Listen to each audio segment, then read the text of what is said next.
بسم اللہ الرحمن الرحیم الدرس السبعون رسالۃ الی الوالد۔ آج کے سبق میں آپ پڑھیں گے کہ اپنے والد کو یا کسی کو آپ کوئی خط لکھنا چاہتے ہیں، کوئی میسیج لکھنا چاہتے ہیں تو خط کس طرح لکھیں گے، کون سے الفاظ سے آپ ابتدا کریں گے اور کون سے الفاظ سے آپ اختتام کریں گے اور خط میں کیا لکھنا ہے۔ سب سے بنیادی طور پر آپ یاد رکھیں کہ خط جب کسی بڑے کی طرف لکھا جائے تو اس کے لیے اس نام کے آخر میں المحترم یا المکرم یا الکریم کے الفاظ لکھنا ہوتا ہے۔ اگر آپ اپنے سے چھوٹے کی طرف لکھیں گے تو العزیز یا الحبیب کے الفاظ لکھیں۔ اسی طرح خط واضح اور صاف ستھرے الفاظ پر مشتمل ہونی چاہیے اور مقصودی چیز کا اس میں ذکر ہو، جیسے یہاں پر ہے بسم اللہ الرحمن الرحیم کراتشی، یعنی من کراتشی والدی الکریم حفظکم اللہ تعالی، والد مکرم اللہ آپ کی حفاظت فرمائے، السلام علیکم ورحمۃ اللہ وبرکاتہ۔ وبعد فقد وصلت الی کراتشی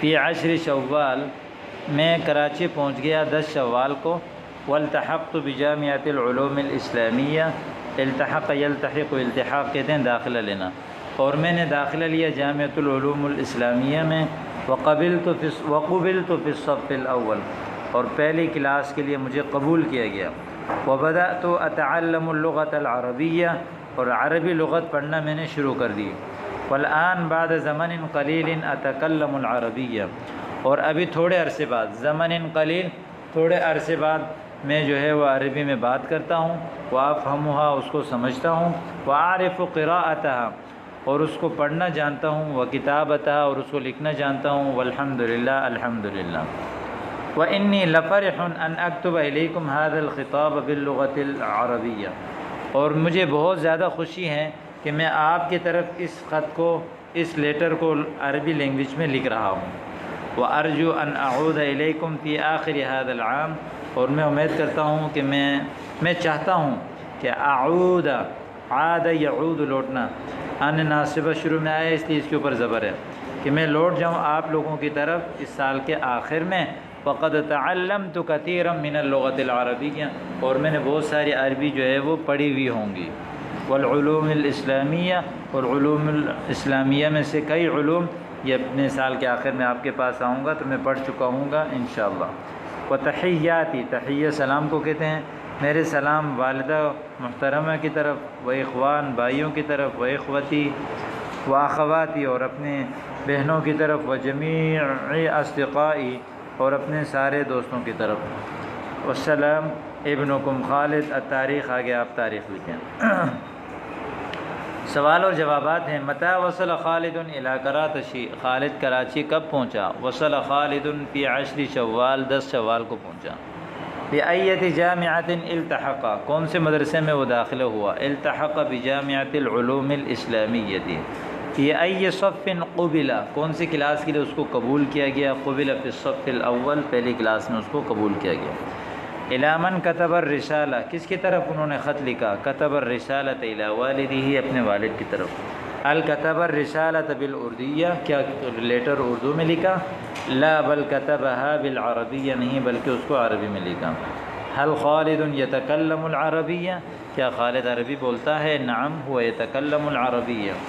هل هو يفهم العربیہ؟ نعم هو يفهم العربیہ، سمجھتا ہے؟ جی ہاں وہ سمجھتا ہے۔ هل تفهم العربیہ، کیا آپ عربی سمجھتے ہیں؟ نعم افهم العربیہ، جی ہاں میں عربی سمجھتا ہوں۔ هل تتکلم العربیہ، کیا آپ عربی بولتے ہیں؟ نعم اتکلم العربیہ، جی ہاں میں عربی بولتا ہوں۔ هل تقرأ کتبا عربیۃ، کیا آپ عربی کتابیں پڑھتے ہیں؟ نعم اقرأ کتبا عربیۃ، جی ہاں میں عربی کتابیں پڑھتا ہوں۔ لماذا تتعلم العربیہ، آپ عربی کیوں سیکھتے ہیں؟ اتعلم العربیۃ لافہم القرآن، تاکہ میں قرآن سیکھوں۔ متى تعود الی بلدک، آپ اپنے شہر کب لوٹیں گے؟ اعود الی بلدی فی شعبان، میں اپنے شہر شعبان میں لوٹوں گا۔ هل ترسل خطابا الی والدک، کیا آپ اپنے والد کو خط بھیجتے ہیں؟ نعم ارسل خطابا الی والدی، جی ہاں میں اپنے والد کو خط بھیجتا ہوں۔ آگے تمرین میں بتایا کہ اکتب رسالۃً الی اخیک واخبرہ انک نجحت فی الامتحان، اپنے بھائی کو لیٹر لکھیں اور انہیں بتائیں کہ آپ امتحان میں کامیاب ہو گئے۔ آپ ان کو بتائیں وَأَخْبِرْهُ أَنَّكَ نَجَحْتَ فِي الْإِمْتِحَانِ السَّنَوِيِّ، یہ سالانہ امتحان کو کہتے ہیں الامتحان السنوی۔ خط لکھنے کا مقصد مخاطب کو اپنے حالات اور مفِ ضمیر سے مطلع کرنا ہوتا ہے، اس لیے خط لکھتے وقت سلیس عبارت اور سادہ اسلوب اختیار کیا جائے، لفظی تکلفات سے اجتناب کیا جائے۔ اسی طرح القاب وغیرہ میں بھی اختصار زیادہ پسند ہے، اور بڑوں کو لکھتے وقت الکریم یا المحترم اور چھوٹوں کو لکھتے وقت العزیز یا الحبیب وغیرہ الفاظ استعمال کیے جائیں، اور پھر السلام علیکم ورحمۃ اللہ وبرکاتہ لکھا جائے۔ امید کرتا ہوں کہ آپ کو سبق سمجھ آ گیا ہوگا۔ السلام علیکم ورحمۃ اللہ۔